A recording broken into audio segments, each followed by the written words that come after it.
All those things led to this food addiction that was so severe. Whenever we're talking about addiction, we're talking about a low baseline dopamine level, which basically means you're depressed. So it's not just that you're addicted to the food, it's you're addicted to it because you're trying to come up with any sort of dopamine, serotonin, any sort of mood regulating chemical that you can get your hands on, because your brain isn't making that anymore. The standard American diet's normalized, and people walking around with all sorts of health issues is normalized. The vast majority of the time when people get addicted to a drug, they're not taking the drug to feel high. They're only taking it just to feel normal again, because without the drug, they have almost no dopamine activity in their brain anymore because they've destroyed their D2 receptors.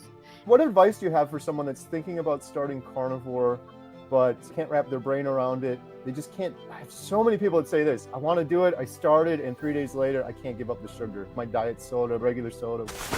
Quick interruption. Did you know we have an incredible membership site for you called HealingHumanity.life? We have a special offer going on right now. Learn more at the link in the description. We have courses, we have expert Q&As with the good doctors. We even have a Healing Humanity Heroes Zoom call once a week, highlighting real heroes that will inspire you on a path to healing. The community is wonderful. We're going to be implementing a buddy system so you can be held accountable, recipes, all sorts of great stuff to help you on a path to healing. Learn more at the link in the description below.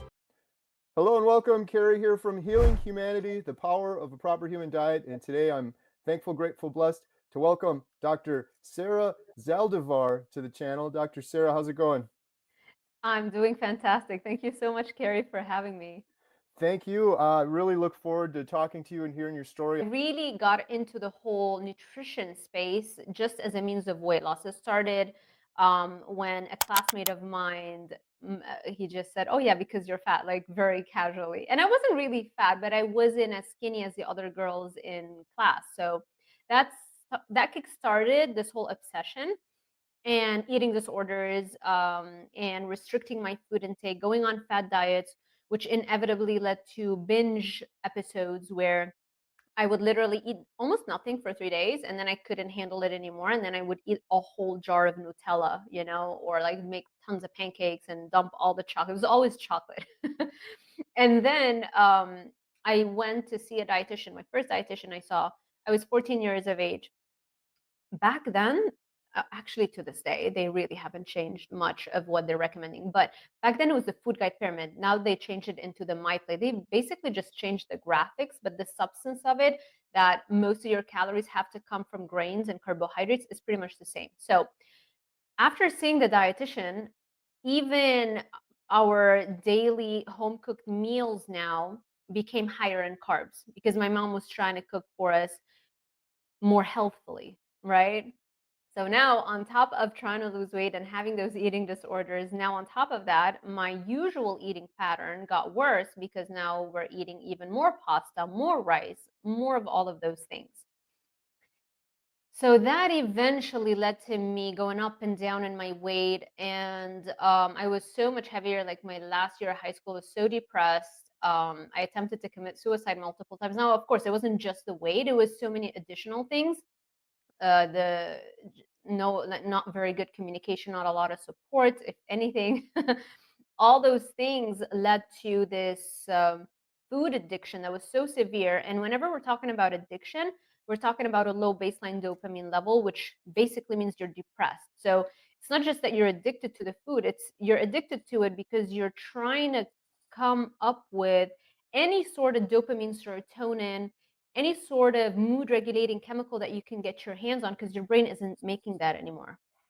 And so, and of course, the more you consume those foods, the more you destroy whatever dopamine, serotonin, acetylcholine you already have, all of those mood regulating chemicals, you destroy them even more. So there's actual brain damage that occurs. And yeah, it was really bad when I was, I think, 17 or 18. I didn't even go to my prom. Like I don't feel good. I don't want to go out. And it started getting a little bit better once I graduated high school and I started my bachelor's. And of course, I was like, what should I study? I studied nutrition because in my mind, there is no nutritionist that's overweight. That was my 17, 18-year-old brain. In the first semester, my professor, whom I adore, I love her so much to this day, but she was massively overweight.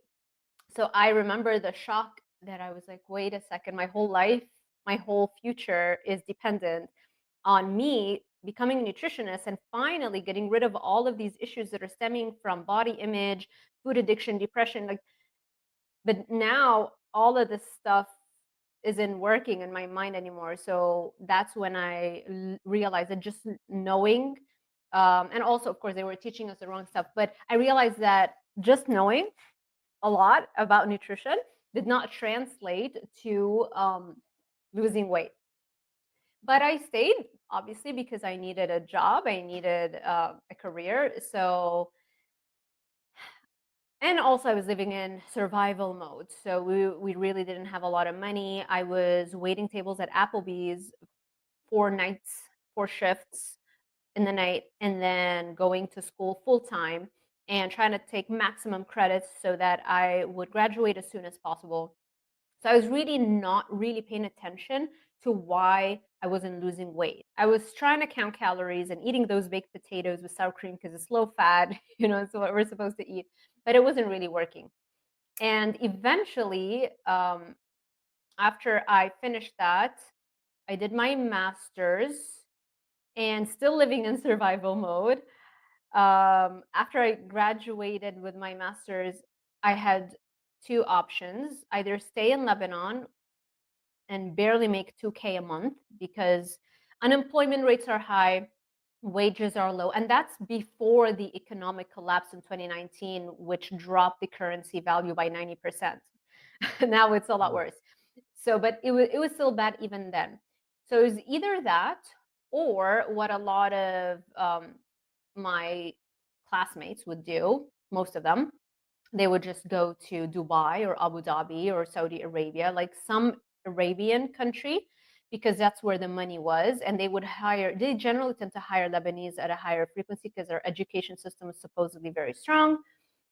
But my personality, it doesn't fit with that kind of environment. I don't like to feel restricted in anything or being told what to believe, what I could or couldn't do. Like for me, I've always had kind of a wild spirit in a way, and I I would rather I would rather do anything but be stuck, feeling stuck in a way. So really, I had no option except for doing my PhD because your PhD is really, they pay you.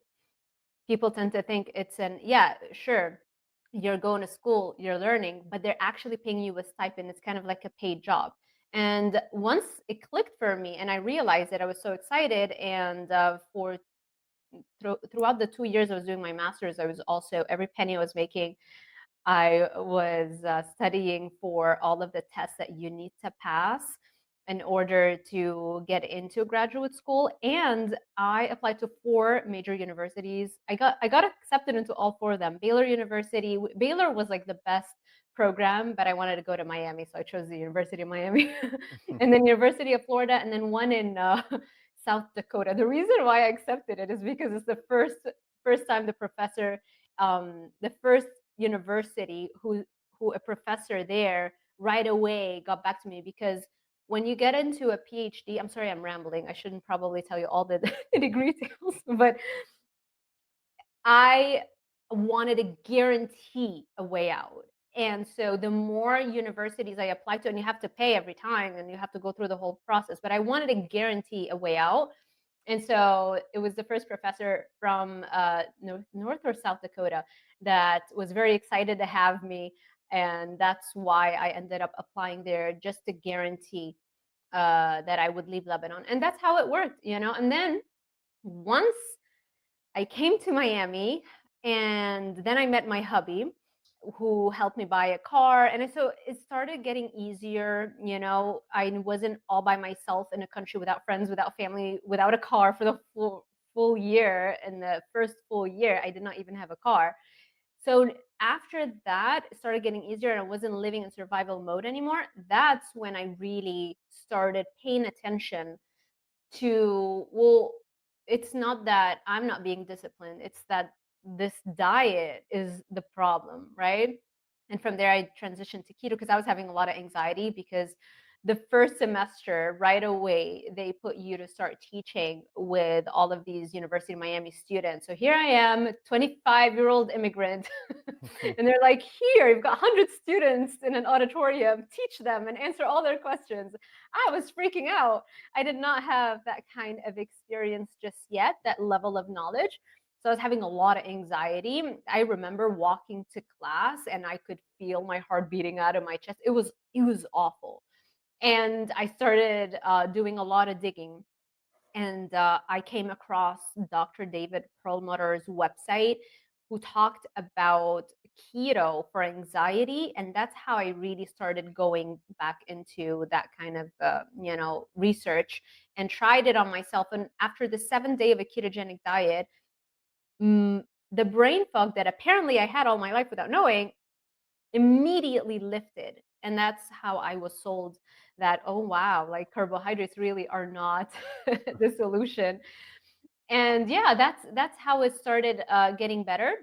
But I was still having the food addiction, binges, and I would do keto treats and binge on that. And every time I would have a binge, I would get really depressed about it, and I'd be crying. But the good thing is, even though I was crying about it, I would put on a podcast, or I would go to Barnes and Nobles and buy a bunch of books on the topic. So I always needed to feel that failure wasn't for nothing, and that helped me stay sane. And that's how I discovered Dr. Stephen Gundry's book, The Plant Paradox, and then The Carnivore Diet by Sean Baker. And I watched the Joe Rogan episodes on that. Yeah, that's how I got into carnivore. Wow. Yeah. What was it like? Culture shock, like coming from Lebanon to the Oh United no, States? no culture shock. The culture shock for me was living in Lebanon, because I was always different. Right. I never felt that I fit in. I always felt there was something different about me. I don't know what it is. To this day, I still feel this way, even in the United States. Um, I think I've always, I guess you could say, I have a gifted brain. If I really like, you know, not to brag or anything, but even from when I was young, the first year, when kindergarten, like the first time you go to school with kids, all the kids were crying, and I was the only one that wasn't, and everybody was so puzzled, like how well adjusted I was. And after a couple of weeks or 3 weeks of that, all the other kids calmed down, and I started throwing fits and crying, and everybody was puzzled yet again. What is wrong with this girl?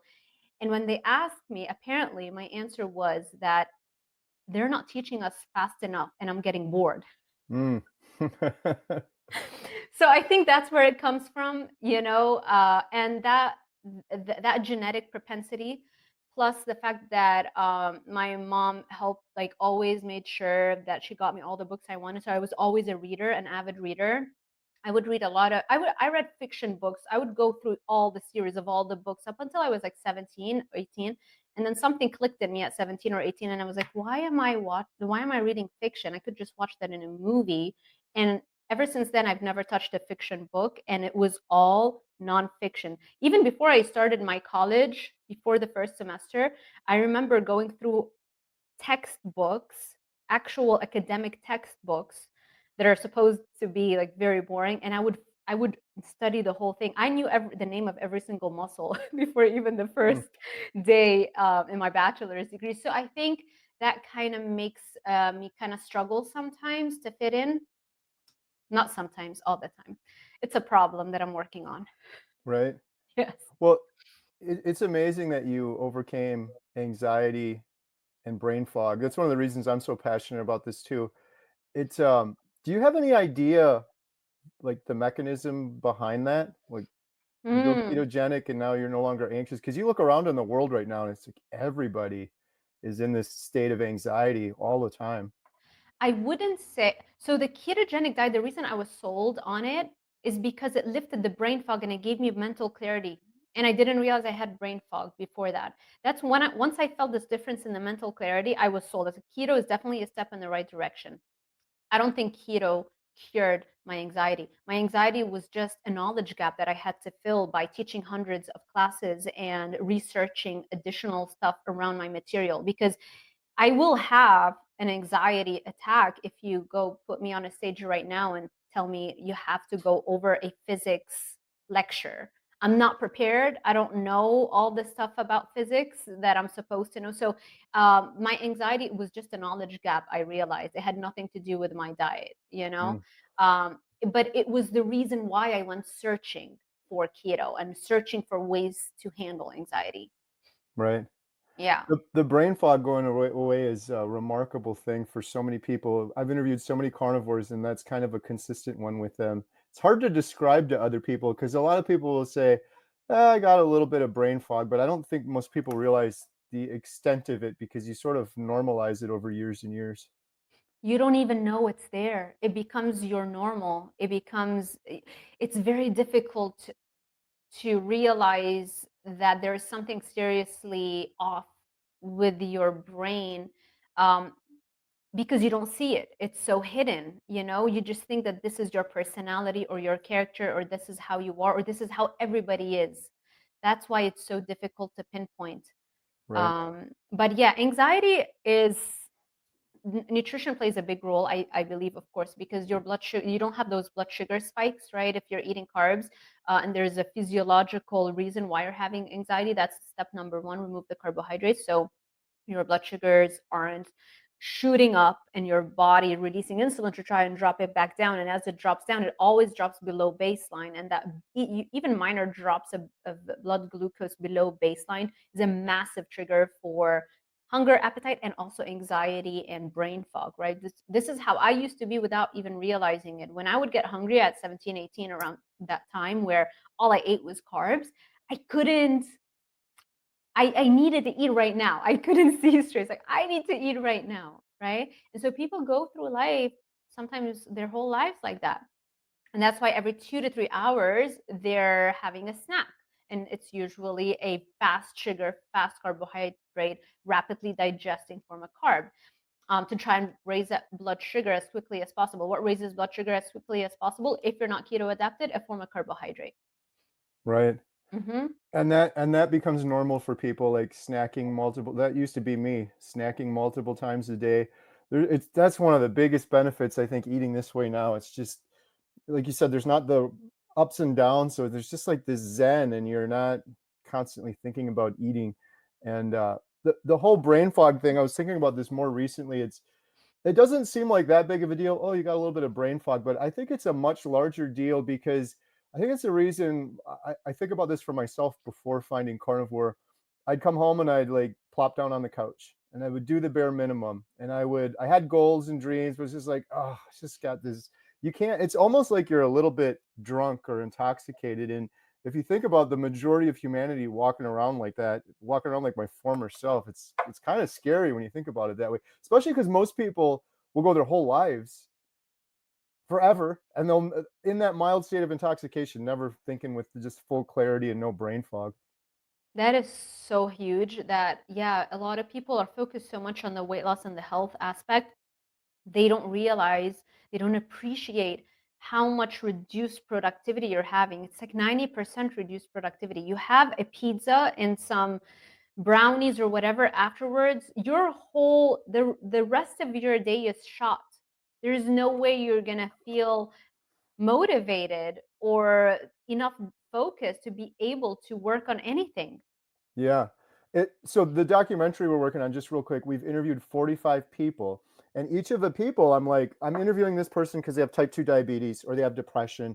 They're going to overcome it with carnivore. I kind of know that going into it, but all 45 people, every single one of them, whatever their success metric was in life, making money or whatever it may be, it all goes up.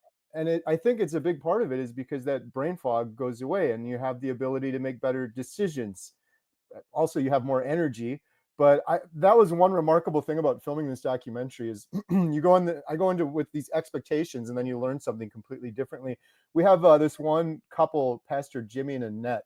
They run a church in Texas, and they've been doing it for 20 years. And the first year they were carnivore, the size of their congregation doubled 1 year doing carnivore. And they're like, Wow.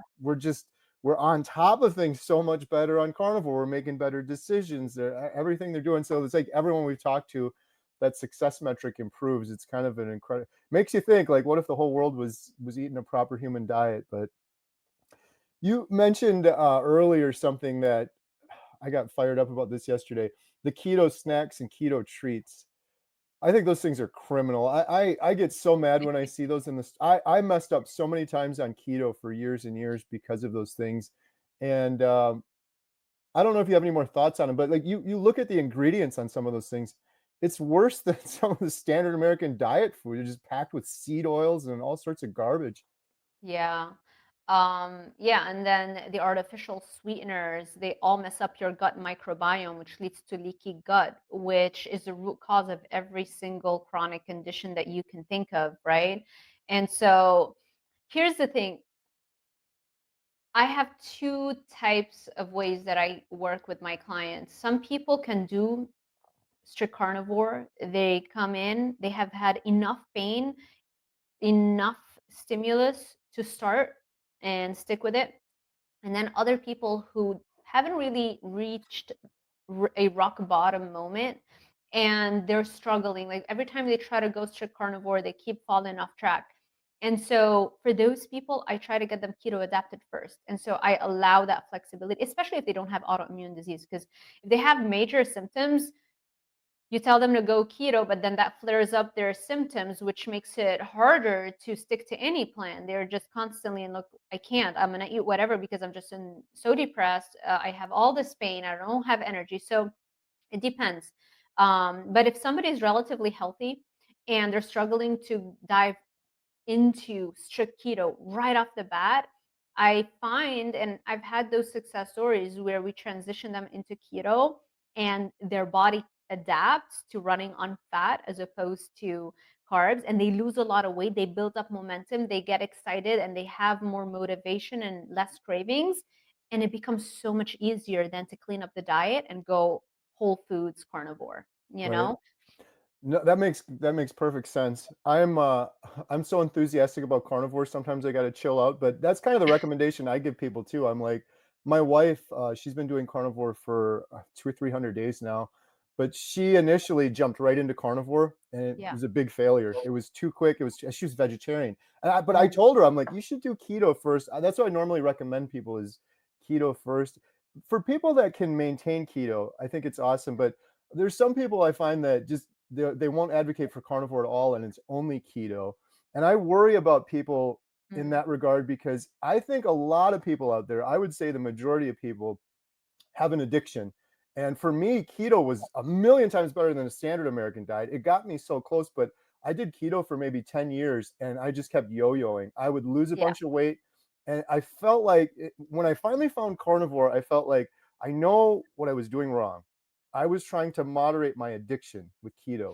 I was trying to have a little bit of my carb addiction every now and then and measure it out, some nuts and some blueberries and this and that. And every time I get a little taste of that, I'd just go nuts and I'd start binging again Yeah. for more. So I know everybody's different, but that's that's my only caution, I guess, for people out there. I feel like there's a lot of people that are addicted. Like when you see like Paul Saladino, for example, it's like the majority of people aren't fit like Paul Saladino, working out on the beach and surfing all the time. I feel like if you look around in the world, the majority of the people are probably heavier and addicted Yeah. and Yes, trying to and I think overcome an addiction. even Saladino would say the same thing, right? He wouldn't recommend eating like him if you have insulin resistance, leptin resistance, you still have weight to lose. That you shouldn't. It's not even up for debate. If you have excess body fat, if you have autoimmune issues, it depends. Some people can do certain other non-carnivore foods and still do well as long as there are no artificial sweeteners in there. But if I think the vast majority of our audience of the world, it's mainly overweight or even into the obesity spectrum. and they're very high levels of food addiction and insulin resistance and leptin resistance. So it's not even up for debate. Carbs Right. have to go for a very long time, and for some of them, maybe forever.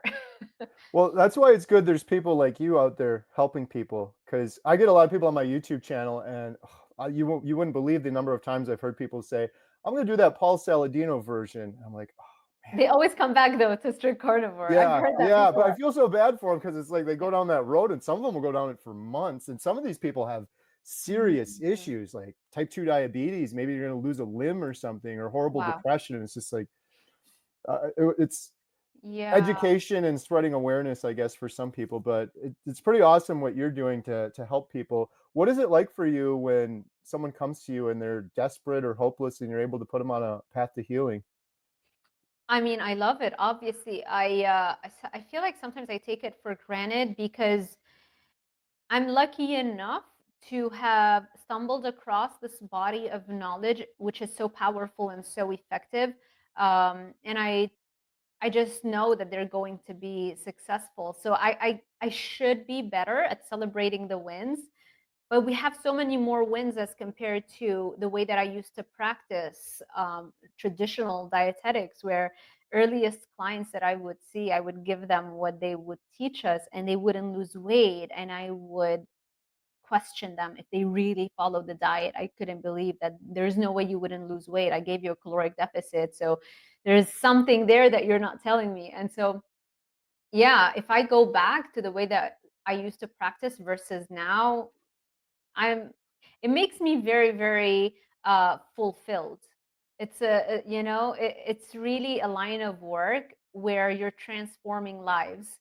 99% of the time we're talking mindset, we're talking psychology. It's not so much about, because the diet stuff is easy, what to eat, what not to eat, and how to work out. It's the ability to sustain that, to be compliant, and so this is where we open up the whole topics about setting boundaries, people pleasing, what motivates you, do you like your job, do you hate your job, why aren't you pursuing your passion, what there are so many blocks that keep people kind of living in this, they're living but they're not really living, but they convince themselves that it's okay, and because they don't know the way out without a lot of pain. And so this is kind of the bulk of the work that I do. My aunt is a psychologist, and she just finished her master's in her 60s. She went back to school. She did her bachelor's and her master's. So proud of her. And every time we talk, she's like, "Wow, like you're a therapist, basically." I was like, "Yeah, I know." It's really all psychology. It's all about the mind, but I don't talk so much about that because that's not what people want to hear. People just want the YouTube video that starts with fastest weight loss, so I give them that. It's okay, but then Right, once we start working together, they understand what's been keeping them stuck in the past, you know right. yeah. It's so interesting what you're saying about this, seeing all of the incredible healing, and it kind of becomes normal for you. I've been noticing that too, where I'll have people come on and they're like, "I lost 100 pounds on carnivore." It's like, yeah, I've heard that Another one. day, another success, I Heard that know. 100 times now, and then you feel bad because you think 100 pounds. Someone on my channel said this, and I keep using it. I'm like, that's 10-pound bowling balls this person is no longer carrying around. That's Wow. incredible, but you hear it so often now. It's kind of crazy. It's kind Yeah. of an annoying part of the human brain where we normalize the good and we normalize the bad. Like the standard American diet's normalized, and people walking around with all sorts Mm. of health issues is normalized. It's kind of an annoying thing that we humans do. But on the psychology front, that's one thing. I have a lot of new carnivores that come to my channel, and a lot of them struggle. I don't Mm. know. I think a lot of it's psychological as well. But like, what advice do you have for someone that's thinking about starting carnivore, but they can't wrap their brain around it, or they can't get over? They just can't. I have so many people that say this. I want to do it. I started, and 3 days later, I can't give up the sugar. I got to have my diet soda, my regular soda, whatever. Mhm. One of my most viewed YouTube videos has to do with sugar withdrawal symptoms, what to expect once you're cutting out the sugars and the carbohydrates. And you can see the comments, and some people have very severe, I mean, I would consider myself to have had also severe reactions initially, but that was such a long time ago that I forgot about it. But yeah, it was very difficult for me every time I would slip up and go back to quitting carbs and addictive foods. It was really hard. I think this is really the bulk of what I do. The bulk of what I do, and that was the topic of my dissertation too, how to raise baseline dopamine, how to repair the brain damage, the destruction of the dopamine centers in the brain, so that you can go back to having a healthy functioning brain that doesn't have cravings, low motivation, all that kind of stuff. So it really boils down to expecting the symptoms, understanding that you're not losing your mind in the first few days, sometimes the first week. You're not losing your mind. Those are symptoms of food addiction withdrawal. You're detoxing all of those addictive foods and you're detoxing the carbohydrates. Knowing what they are is really important, but more importantly than that is understanding how to raise your baseline dopamine levels so that you don't necessarily have to go through that. So when clients work with me, especially if they come from a standard American diet or eating carbs, I don't just right away remove everything. For most people, I find what works a lot better is detoxing them slowly. You can't go from 500, 600 grams of carbohydrates to zero without having a crisis where you feel like your brain just can't handle that. So what I like to do is drop it by 100, 150 grams a day. So let's say they start off with 500 grams of carbs normally in their usual dietary pattern. It's like, okay, this is especially if motivation is not super high, because some clients are kind of like forced to come see me. Their husbands are like, over here, go see her. So that's where I detox them slowly, which builds up their intrinsic motivation as they start seeing the success.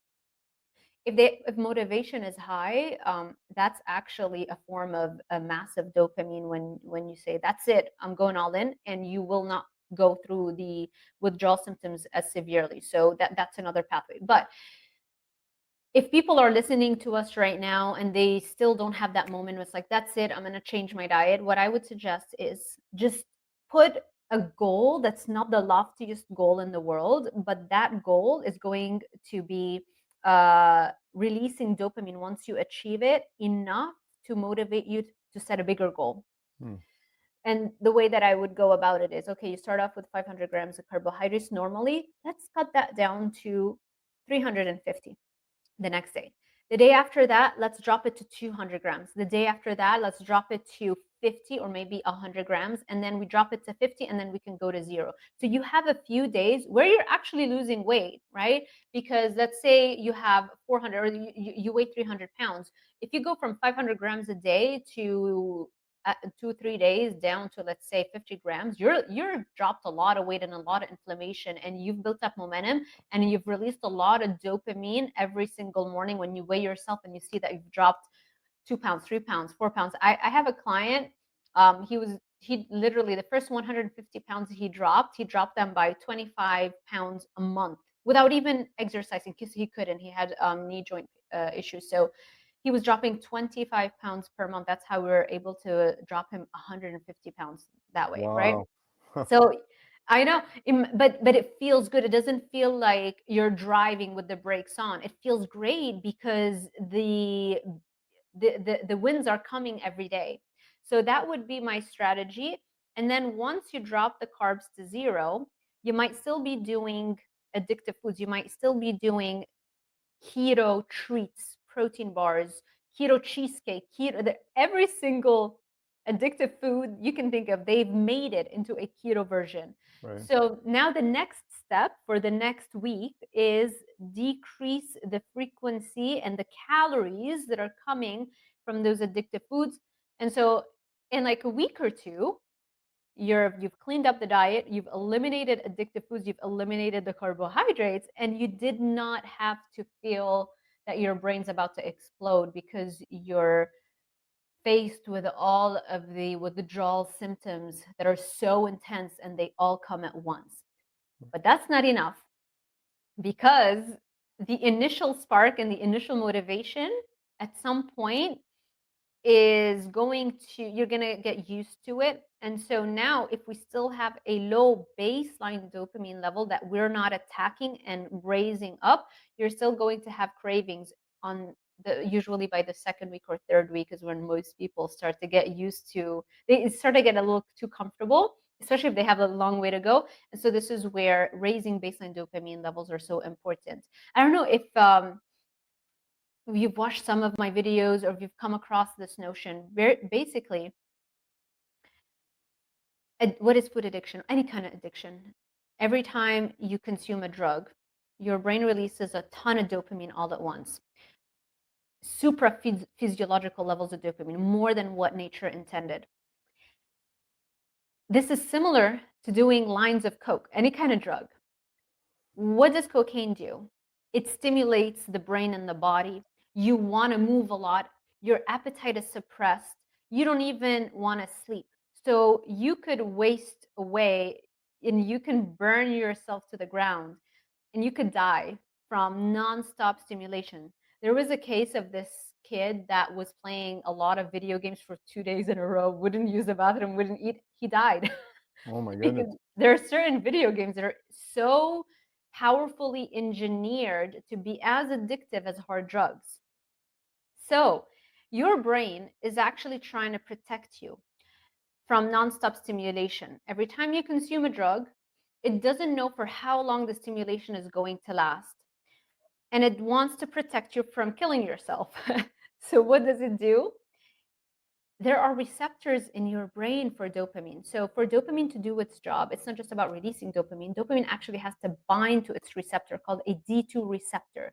We have multiple receptors for dopamine. They're all important, but the one that's most important is D2. So you have receptor D1, D2, D3, D4, D5. Receptor D2 is the one that is the most powerfully implicated in addiction and the most researched when it comes to addiction.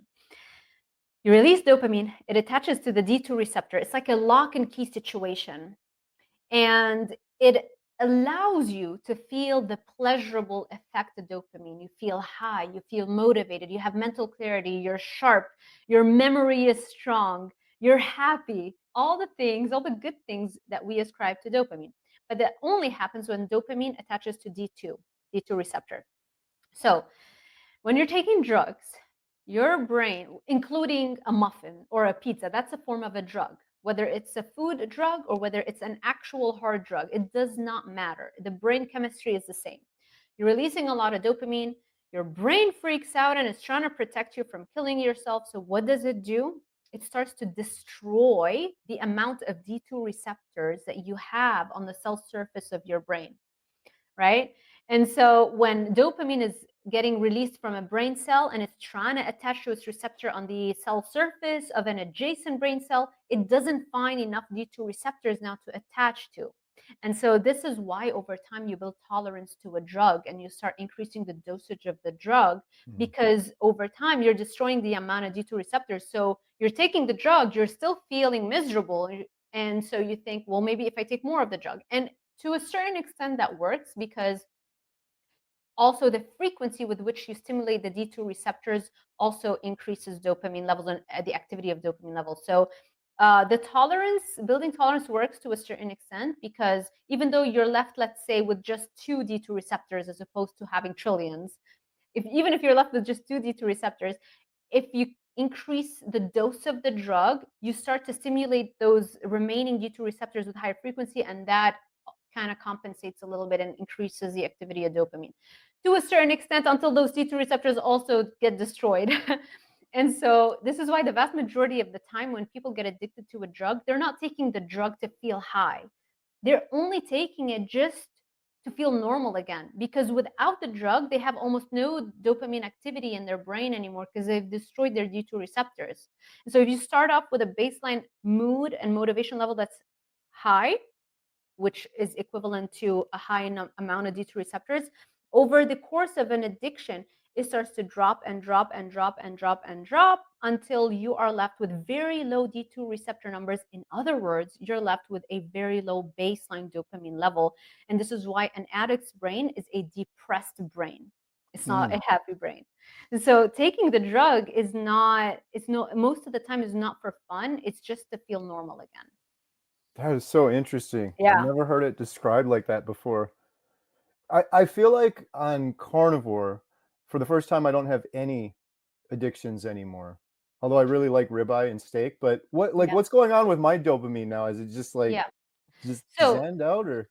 the moment you quit a drug, it takes approximately 2 years for your brain chemistry to repair itself and to go back to normal. What I do with my clients is I try to bridge that gap. I don't want them to spend 2 years in a vulnerable state, which is why addiction rehab programs have a success rate of less than 5%, because they're not fixing that low baseline dopamine fast enough, right? And so, especially if somebody was admitted into a rehab protocol against their wishes, they don't have that intrinsic motivation, like that's it, I'm going to be sober now. If they don't have enough of a conviction themselves, and they're just trying to get sober halfway, like half-assing it in a way, this is where it's really important to speed up the repair of the D2 receptor numbers and speed up the increase in baseline dopamine. And you can do that via multiple pathways. I use two main ways: exercise. The faster you can run and the heavier weights you can lift, the greater the number of D2 receptor regeneration you get. And so the faster you raise your baseline dopamine. And the great thing about it is there is no limit. So if you train your body to be able to run 5 miles a day, you go from a baseline dopamine here to the equivalent of 5 miles a day, which so goes up a little bit. But then you might decide, I want an even higher baseline dopamine, because dopamine also is involved with creativity. Maybe you want to be more creative, create more documentaries at a faster pace. Maybe you want to increase your learning rate at a faster pace. All those things have to do with baseline dopamine levels. So you might decide, you know what? I can run 5 miles easily now. I'm getting really fast. It feels easy for me. Let me raise my baseline dopamine a little bit higher. So you decide to get faster and start being able to run even more. So now you're running 10 miles a day. Now you've doubled your creativity, you've doubled your motivation levels, you've doubled your memory capacity, and you've doubled the rate at which you can learn. All those things have to do with raising your baseline dopamine. What happens if you take it up to 15 miles a day, 20 miles a day? And I'm not just saying like take all day long. You need to get faster too, so that marathon runners, elite marathon runners, can sustain a speed of 12 to 13 miles per hour for 2 hours straight. This is how they win the marathons, right? And so this has been done by millions of people. The top speed ever recorded by any runner is Usain Bolt. I think he reached a top speed. Was it like 20? I think it was 27 miles per hour, or maybe either 23 or 27, one of those miles per hour. Yeah, but in sprints, not like sustained. But marathon runners can sustain a speed of 12 to 13 miles per hour. And so that's the beauty of using exercise to raise your baseline dopamine. It's not just about curing yourself of addictions and distractions. It's all the other things, the creativity, the learning, the mental clarity, all those things go up along with it. Now, a lot of my clients come to me because maybe they have arthritis. They can't work out like that. So we can't use that methodology, at least not in the beginning, until they have healing happening. So there's another very powerful way that can also do the same thing, and that is visualization techniques. And I've introduced 2 new terms in my guide. The one where I break down my methodology, it's in the guide, Monster Mindset Guide. And the exercise component that I was telling you about is all outlined in my guide, Dopamine Brain. Quick interruption. Thank you so much for watching. If you're interested in learning more about our documentary, Healing Humanity, The Power of a Proper Human Diet, or supporting it, please visit donate.healinghumanity.movie. Our goal is to reach millions of people that are hopeless right now, and sharing the examples of real people over the course of 1 year that are undertaking a proper human diet to overcome obesity, type 2 diabetes, depression, anxiety, fertility issues. We couldn't do it without you. We thank you so much. We are also selling these shirts, Healing Humanity, the Power of a Proper Human Diet. Every penny we get from those goes towards the documentary. And last, we have memberships. If you click the little join button, it's best to do it on desktop. Under any one of my YouTube videos, you can join and become a member. We have hundreds of members right now. We do members only videos. We do members only behind the scenes. You can email me as a member and I'll answer you. And every penny from that goes to support the documentary. And the last thing is we have these Redmonds portable salt shakers. These things are awesome. You can get the best salt. You can take it with you. We sell these on the website along with our water bottles and cutting boards, and every penny from all of those goes 100% towards supporting the documentary. You can also sign up for our newsletter, which is completely free. All of these links are in the description below. Thank you so much for your support. Now back to today's video. So in the Monster Mindset Guide, I go over how visualization can also raise baseline dopamine.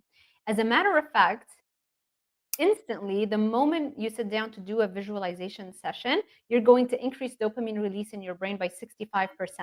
So it's instantly addicting, which is great because we want to shift our addictions from unhealthy addictions to things that are releasing dopamine, but that are actually growing us as opposed to taking away from us. And the beautiful thing with visualization is that over time, as you get better and better and better at visualization, it also raises your baseline dopamine, not just the instantaneous dopamine release. Yeah. That's really cool. It's so interesting too because, well, myself personally, but a lot of people I've talked to, I was never a fan of exercising, but it wasn't until I found healing through carnivore, I found like actually I want to. I just went to the gym before this. It's something I never would have done my whole life before, but Yeah. it's probably feeding into all of that. I love that you're talking so much about addiction because I think it's such a huge part of the problem for people. I just did a video not too long ago, and I guess the basis of the video was, hey, on carnivore, I finally realized that I was trying to moderate an addiction my entire life, and that's why I yo-yo dieted and went up and down and up and down. And out of all the videos I've ever done, I have never had so many comments from people that are like, whoa, like I didn't realize I was addicted. I Yeah. had no idea that this was an addiction. I just thought I was eating food. Like we're humans, we have to eat. Do you find that with people you work with that they're not even aware that they're necessarily addicted? I think most people aren't aware. And even if now we've come to an age where most people would agree that food can be addictive, but I think they agree to it on a surface level, but it hasn't really clicked for them, right? Because a major stage in addiction is denial. It's like, yeah, but not really. I'm not really addicted.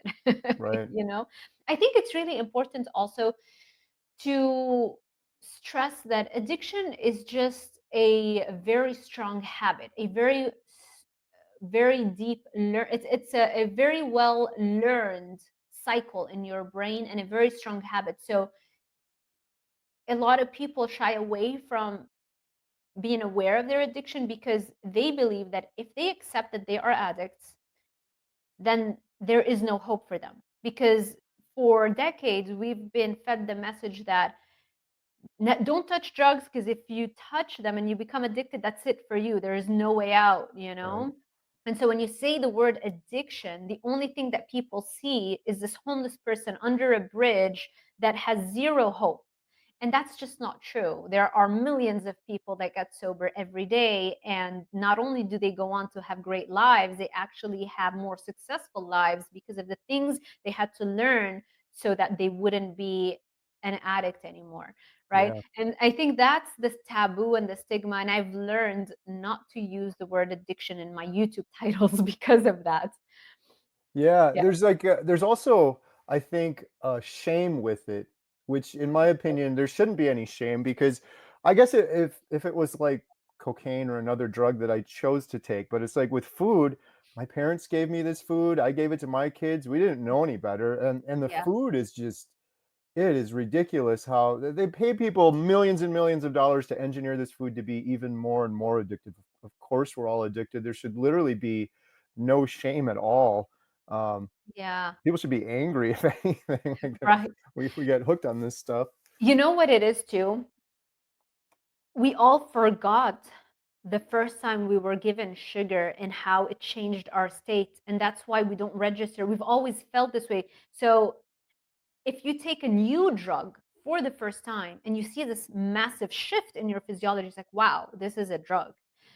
But if all your life you've been given sugar, as a kid, you don't remember what it did to your brain, that first hit that you got. You actually ended up spending the rest of your life just consuming it just to make you feel normal again, because you're in that withdrawal stage the rest of your life. You're just eating it to stimulate whatever D2 receptors you have left in your brain. Yeah. Wow. Good stuff. I'm so glad you're talking about this because I think this is a huge area. I know on my channel there's so many people that need more help with this. Where can people find out more about what you're doing and maybe if they want to work with you, is that an option? Can you talk a little bit more about that? Yeah, totally. I do offer one-on-one coaching. It's on Dr. Sarah with an H, Zaldivar.com/coaching. And the guides are on drsarahzaldivar.com/shop.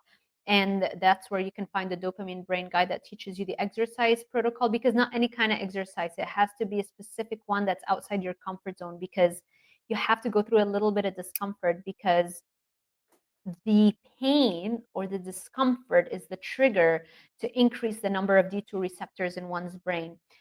If you get used to that new type of exercise, it means you're no longer progressing and raising your D2 receptors even more. Because dopamine is an anesthetic, you have to give it a strong enough reason for your brain to waste its energy and resources to create more dopamine machinery and more D2 receptors. And that reasoning that you're giving your brain is in the form of a little bit of discomfort. So that exercise protocol is in dopamine brain. The visualization techniques, if you cannot work out, are in monster mindset. But yeah, you can find the guides on my website. And also, I will send you a free copy of a 30-day carnivore diet challenge guide if you sign up to my newsletter. So people can also head on over to drsarahzaldivar.com/newsletter.